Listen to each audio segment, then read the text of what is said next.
What up, though? This is your homie Jamal Baraka from God Tier Media, GT Media Reviews. Today we're going to be doing something a little bit different. We're still going to be looking at independent comics, but today we're going to be looking at Transformers, Ghostbusters, Ghost of Cybertron number 3.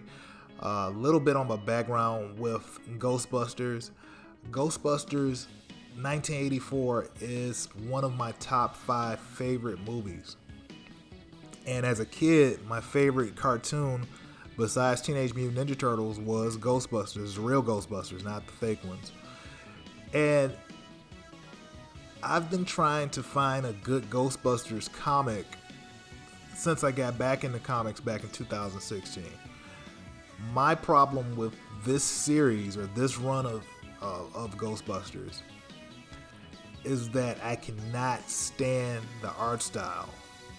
And I've been trying. I'm trying, Ringo. I'm trying real hard to get past this art style. But it's hard.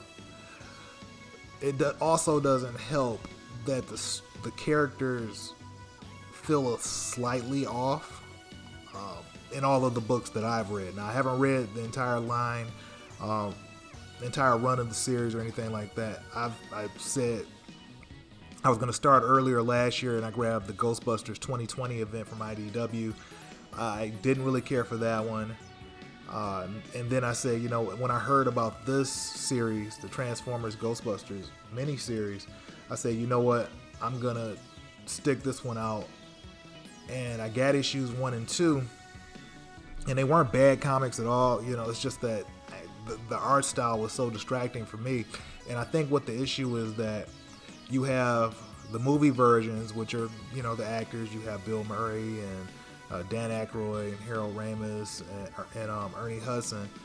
And then you have the real Ghostbusters, which I remember from my childhood. And then you have this style here that's like some weird amalgamation of both versions of the shows.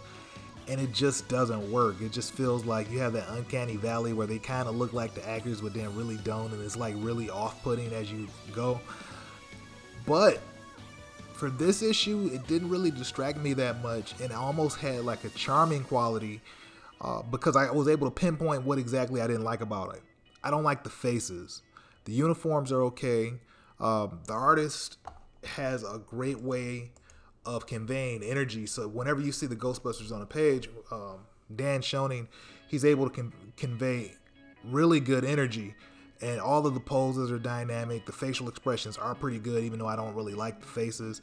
And the color work for the series is great.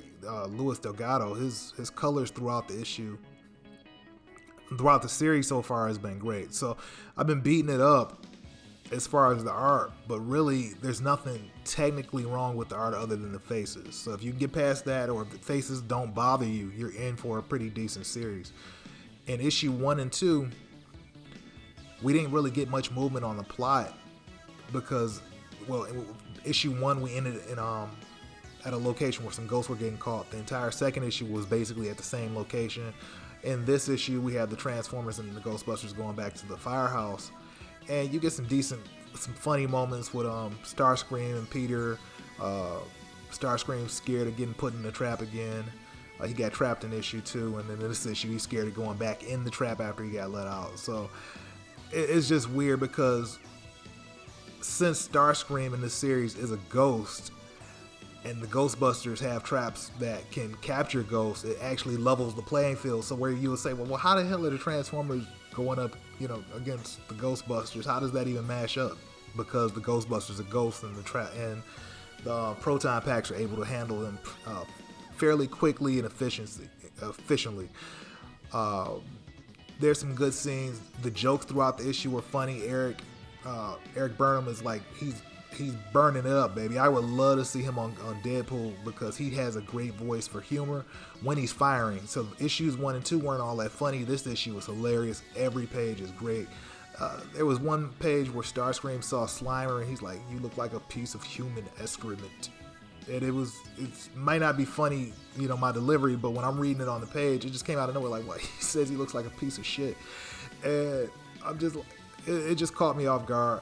And every page is like that. It's all of the humor. Like it's either a good setup and joke, or it's something that comes out of nowhere that just works. And the tone fits kind of like the Ghostbusters movies, where you have to be from the area to get it, or it may not be as funny to you because, you know, we're in current year, but a lot of the jokes worked without being ranchy or adult. This is actually a book I think kids and adults can enjoy.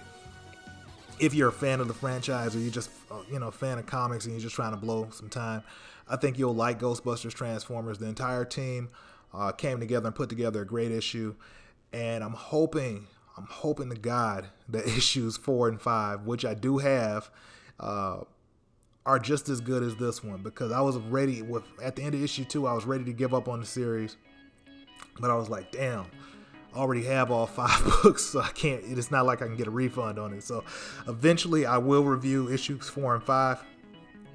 I have a written review of this issue. It's probably going to go up next week. I got a few ahead of this one. I got to get Wolverine #1 done, and then I got to get Earthworm Jim done, because I did write that review and I want to get it done. If you're new to this channel, it's GT Media Reviews. You can find me on Twitter, Facebook, and Instagram. Pretty much anywhere you can catch me, GT Media Reviews. You can like and subscribe to this channel. I don't post as regularly as I should. Eventually I'm going to have some more time, but I'm in transition. I'm doing some writing of my own, not just doing comic reviews. I'm actually working on my own project. And I have a Facebook group of 254,000 members, so I'm trying to wrangle that and a day job and kids and a wife and all that. But you didn't come here for that. You wanted to talk about comic books. So my next review is going to be Wolverine #1. Thank you for being here with me tonight. You could have been anywhere else. And I appreciate you. Just like and subscribe and tell me what you want to see me talk about or review next. I may do some real world stuff next, or talk about something that's going on in the comic book industry or in the news. But if you have a chance and you want to check out something that is different from a mainstream book, I suggest you check out Transformers Ghostbusters. This issue was really good, and the first 2 issues weren't bad either. And just because I don't like the art style, you might like it, and if you like it, you'll probably get more out of it. So on that note, have a great one, be blessed, talk to you later, bye.